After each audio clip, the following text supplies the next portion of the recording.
Pernahkah kamu bangun pagi, lalu sebelum matamu benar-benar terbuka, ada satu pertanyaan yang muncul. Untuk apa aku bangun hari ini? Dan kamu tidak punya jawaban. Bukan karena kamu malas, bukan karena hidupmu berantakan. Justru mungkin semuanya baik-baik saja. Kamu punya pekerjaan, kamu punya tempat tinggal, kamu makan 3 kali sehari, tagihan terbayar, tapi ada sesuatu yang kosong. Seperti rumah yang lengkap furniturnya, tapi tidak ada yang pulang. Sahabatku, mungkin kamu sampai di video ini bukan karena algoritma, tapi karena Allah yang sedang mengulurkan tangannya dengan cara yang lembut. Dia tahu kamu merasakan sesuatu yang sulit dijelaskan. Dia tahu kamu mencari sesuatu yang bahkan kamu sendiri tidak yakin apa itu. Dan mungkin video ini adalah caranya membisikkan, "Aku di sini, aku mendengar." Hidupmu aman, tapi tidak hidup. Kamu menjalani hari demi hari, bangun, kerja, pulang, tidur. Bangun lagi, kerja lagi, pulang lagi, berulang terus. Dan di suatu titik, kamu lupa kapan terakhir kali kamu merasakan sesuatu yang benar-benar bermakna. Kapan terakhir kali kamu merasa bahwa hari ini penting? Bahwa apa yang kamu lakukan hari ini berarti untuk sesuatu yang lebih besar dari sekedar bertahan hidup? Coba kita renungkan sesuatu. Apakah kita benar-benar hidup atau hanya menghitung hari? Mari kita bertanya pada diri sendiri dengan sangat jujur. Jika seseorang bertanya padamu, "Untuk apa kamu hidup?" Apa yang akan kamu jawab? Untuk keluarga, mungkin kamu akan bilang begitu. Tapi apakah kamu benar-benar hadir untuk mereka? Atau kamu hanya ada di sana secara fisik? Untuk bekerja dan mencari nafkah, itu juga jawaban yang masuk akal. Tapi apakah pekerjaanmu memberikan sesuatu lebih dari sekedar uang? Apakah ada makna di baliknya?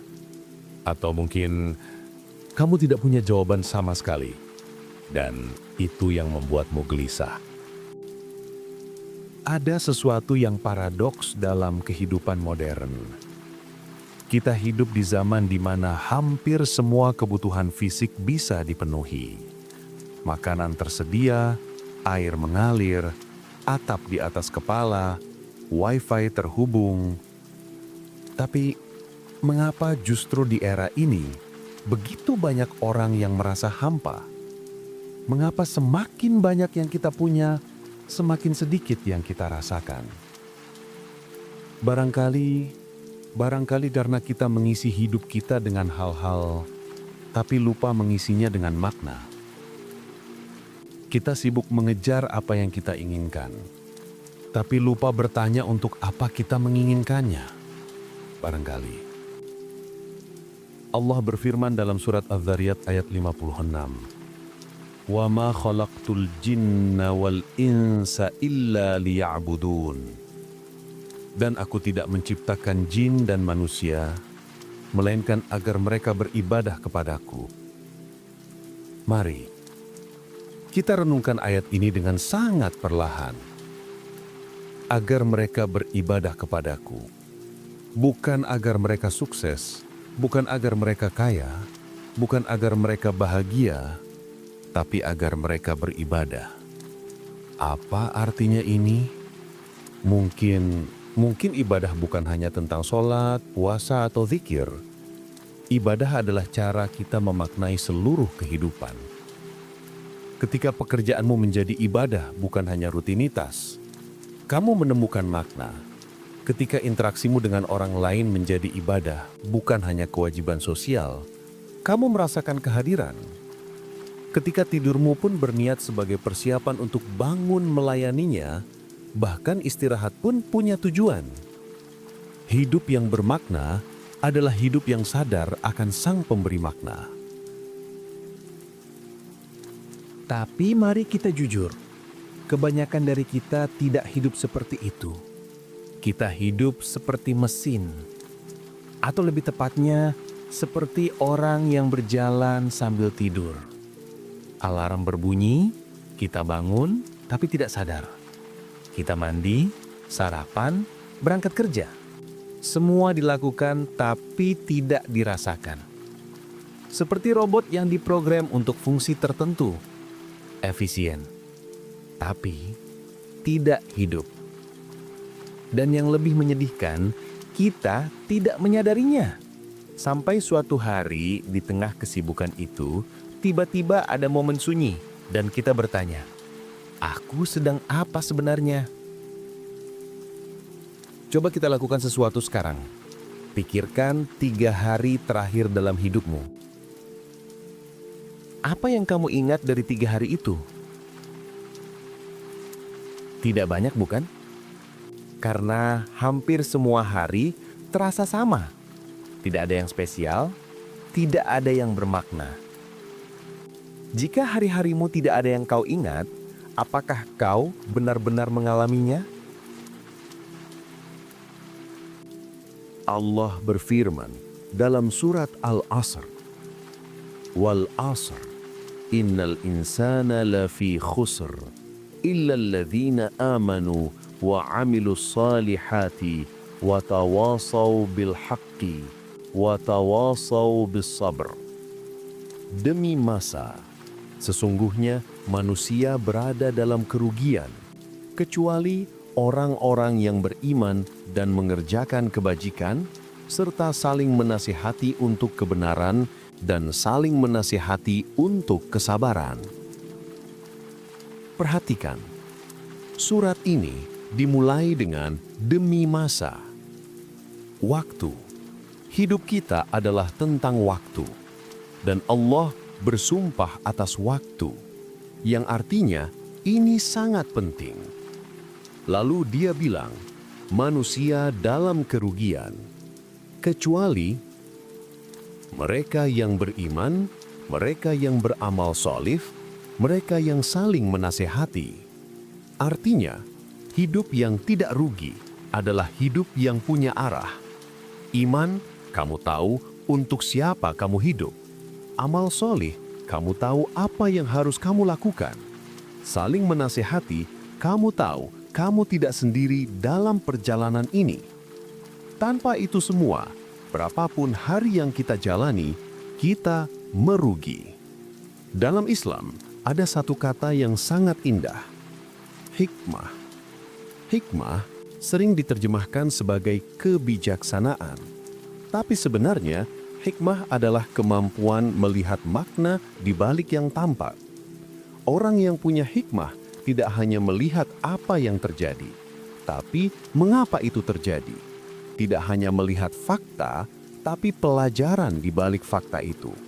Ketika kehilangan pekerjaan, orang tanpa hikmah hanya melihat kerugian. Tapi orang dengan hikmah bertanya, apa yang Allah ingin aku pelajari dari ini? Ketika mengalami kegagalan, orang tanpa hikmah melihat pintu tertutup. Tapi orang dengan hikmah bertanya, pintu mana yang Allah sedang bukakan untukku?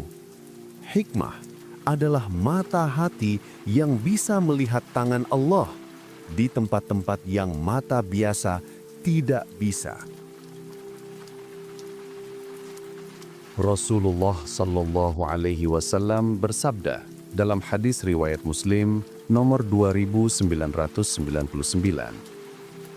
Sungguh menakjubkan keadaan seorang mukmin. Seluruh urusannya itu baik. Ini tidaklah didapati kecuali pada seorang mukmin. Jika mendapatkan kesenangan, maka ia bersyukur. Itu baik baginya.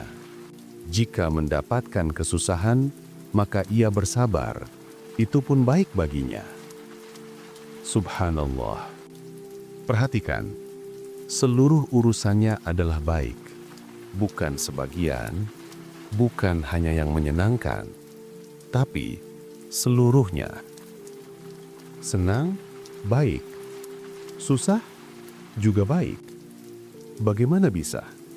Karena mukmin tidak melihat kejadian sebagai akhir, tapi sebagai proses. Hidup yang bermakna bukan hidup yang selalu mudah, tapi hidup yang selalu punya alasan untuk bersyukur dan bersabar. Jadi, bagaimana kita menemukan kembali makna yang hilang?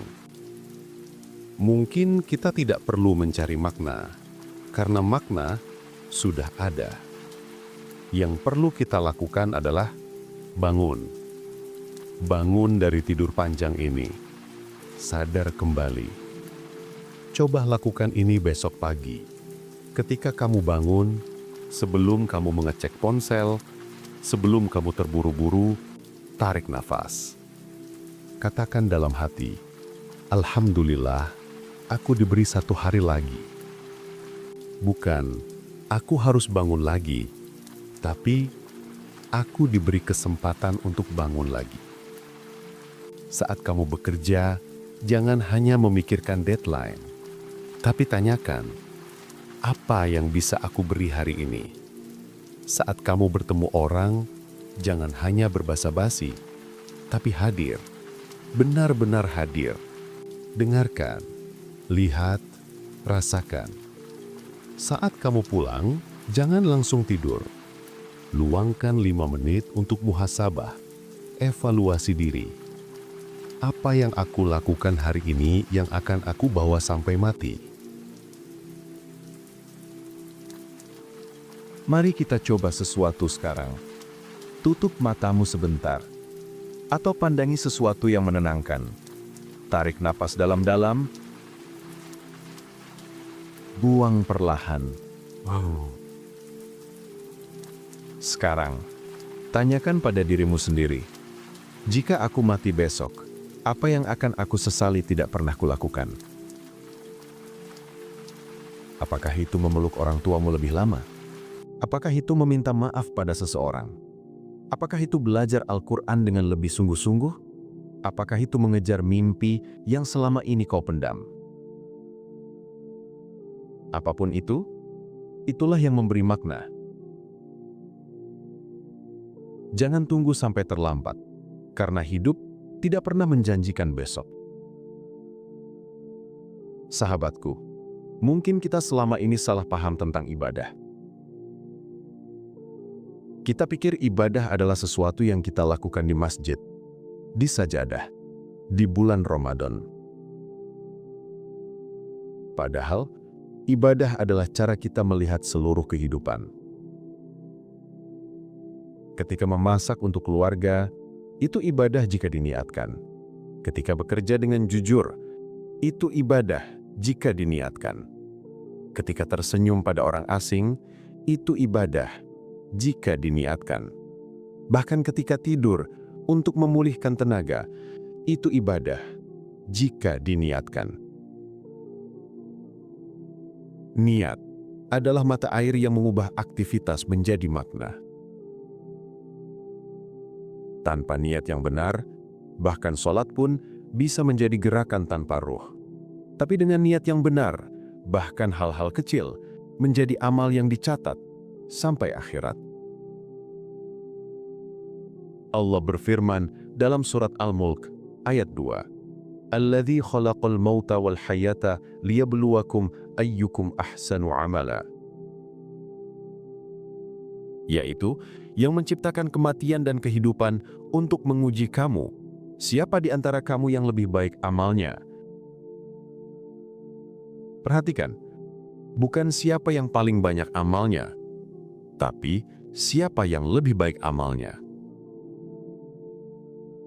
Kualitas, bukan kuantitas. Kehadiran, bukan sekedar keberadaan. Kamu bisa sholat 5 waktu setiap hari. Tapi apakah kamu hadir dalam sholatmu? Kamu bisa berbuat baik pada banyak orang. Tapi apakah kebaikanmu ikhlas atau hanya untuk dilihat? Hidup yang bermakna bukan tentang seberapa lama kamu hidup, tapi tentang seberapa dalam kamu merasakan kehidupan itu. Sahabatku, mungkin kamu tidak akan menemukan jawaban hari ini. Mungkin kamu still merasa kosong setelah video ini selesai, dan itu tidak apa-apa. Karena menemukan makna hidup bukan seperti menemukan kunci yang hilang. Ini bukan tentang menemukan, tapi tentang mengingat kembali. Kamu sudah tahu jawabannya, jauh di dalam dirimu, di tempat yang paling sunyi.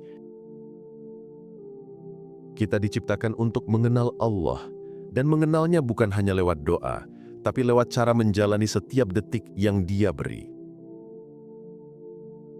Mulai hari ini, jangan hanya hidup, hiduplah dengan sadar. Jangan hanya bergerak, bergeraklah dengan niat. Jangan hanya ada, hadirlah. Aku tidak akan memberimu checklist 10 langkah menemukan makna hidup, karena ini bukan tentang langkah-langkah. Ini tentang kesadaran bahwa setiap nafas adalah anugerah, setiap detik adalah kesempatan, dan setiap pilihan adalah ibadah jika kita sadari. Sebelum kita berpisah, mari kita tutup dengan doa yang Rasulullah SAW ajarkan. Allahumma inni as'aluka ilman nafi'an wa rizqan tayyiban wa amalan mutaqabbalan. Ya Allah, sesungguhnya aku memohon kepadamu ilmu yang bermanfaat, rizki yang baik, dan amal yang diterima. Ilmu yang bermanfaat, agar kita tahu untuk apa kita hidup. Rizki yang baik, bukan hanya materi, tapi kedamaian jiwa. Amal yang diterima, agar kita hidup dengan makna. Terima kasih telah merenungkan bersama sahabatku. Semoga Allah membimbing kita menemukan cahaya di tengah kekosongan yang kita rasakan, dan semoga setiap langkah kita mulai hari ini penuh makna. Wassalamualaikum warahmatullahi wabarakatuh.